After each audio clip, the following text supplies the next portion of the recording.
Go na naman tayo at pasensyahan nyo na yung aking mga background, no? Kasi puro talahib at puro tubuhan na maraming talahib. Uy, yung ba, oh? Tuloy ang linaw nito ng pulo pa galing sa ano to eh, ang lalim nito, solid na bato.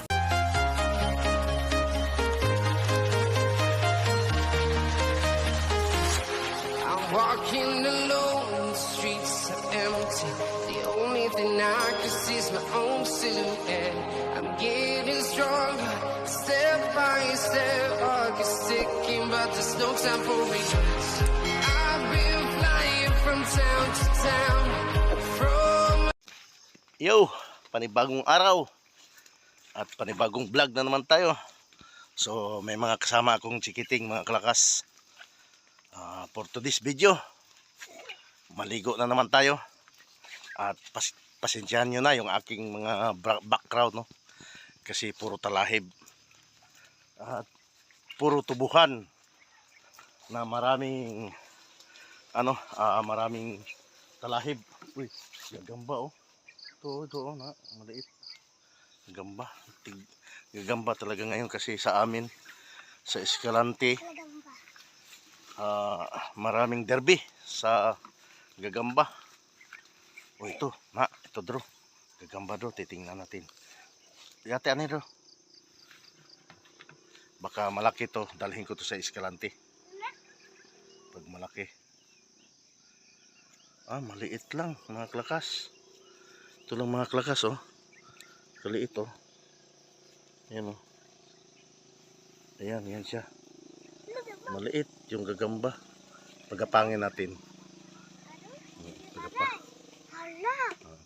Uy, wala na, nalaglag na mga klas. Dalaan ko ang Ling, dalhin mo yan ang kay Aling nga.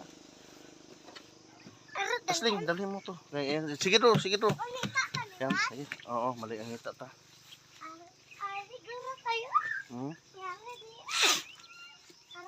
So mga kalakas, 7 days natin dito sa probinsya, no? Yan, at tatlong upload pa lang tayo sa so harap natin camera dahil against the light. Ayan mga kalakas yung ating daan na papuntang tinatawag nila ditong Ibual. Huwag ko kung bakit kaya tawag na Ibual, na man lang sana yung tuburan ba sa gilid ng sapa. So makikita niyo yan mamaya mga kalakas. Yan, so yan, patuloy pa rin kami sa paglalakad. Ito na mga kalakas yung daanan natin, no? Yan, ito yung mga diadaanan ng mga nagkakarga ng tubo, yung truck. Laki, kaya ganito yung itsura niya kasi mabigat yung truck, mabigat, tapos may karga pa, kaya hindi talaga pag hindi na simento yung daanan, ganito ang forma, no? So grabe, gubat pa, oh. Tapos dito sa kabila din gubat, kaya pag gabi dito madilim, mahirap dumaan pag gabi. Oh, mga kalakas, maingay itong dalawang kasama ko. Yan. Maingay, pero okay na rin to, may kasama tayo kasi alam ko ngayon sa Ibual walang tao. Medyo nakakatakot pag ikaw lang mag-isa maligo kasi yun nga, walang tao, saka malamig yung lugar, malamig pa yung tubig. Ayun, mag-iisang bahay-bahay dito. Ayan mga kalakas, lang yan dito. Yan yung tinatawag na pag sila magtrabaho sa uma, bali pahingaan lang yan nila. Hindi talaga totally na Diyan na sila titira. Dahil bukod sa walang kuryente, malayo yung kapitbahay. Hirap din sa ano, kay walang dingding ng ano mga kalakas oh. Yung gubat na hindi pa ano, kaso lang wala na yung mga malalaking puno kasi pinagkukuha na. Yan, mga ano na lang yan, yung mga tira-tira.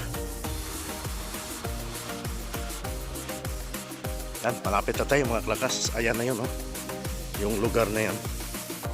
Yan, naghilamon sila dito mga kalakas. Ito yung tinatawag na hilamon, yung pinagkukuha yung damo sa tubuhan. Yan. Matagal-tagal din yung kumbati niya yan.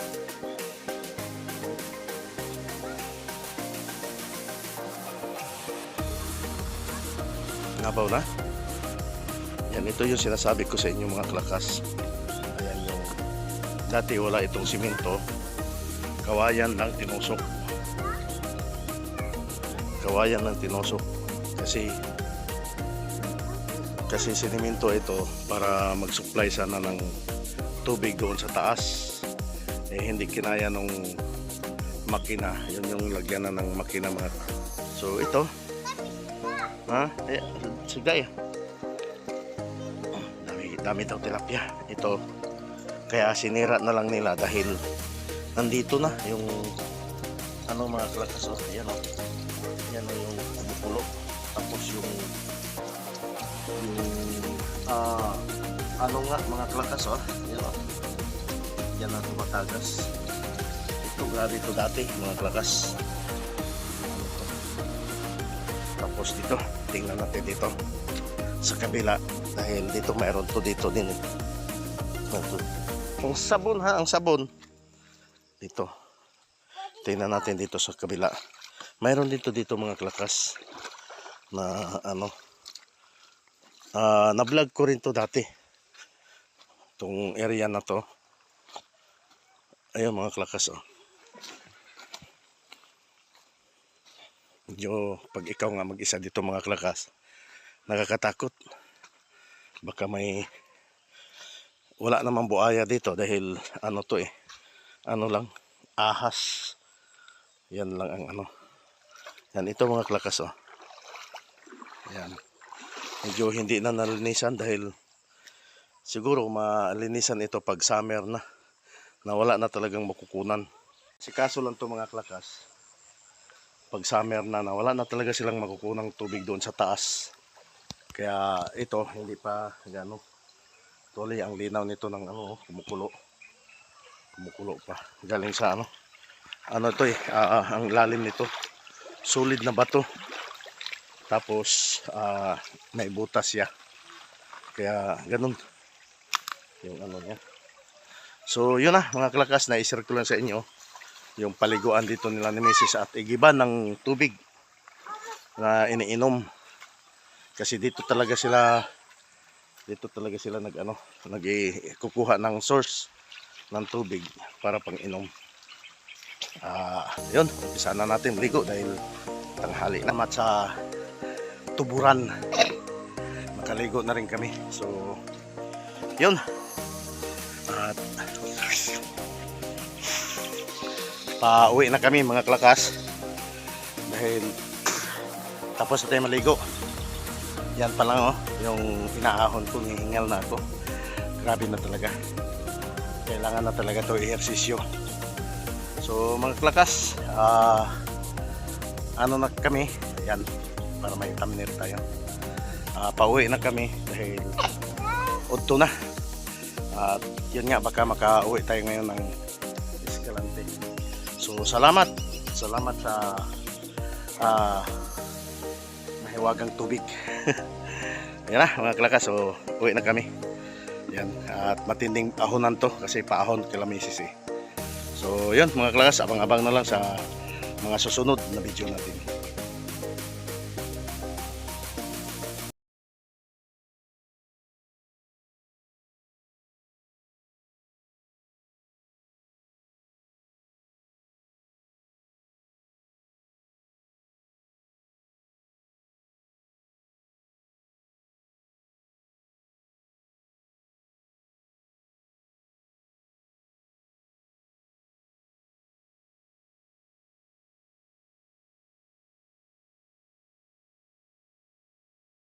哎呦我的妈！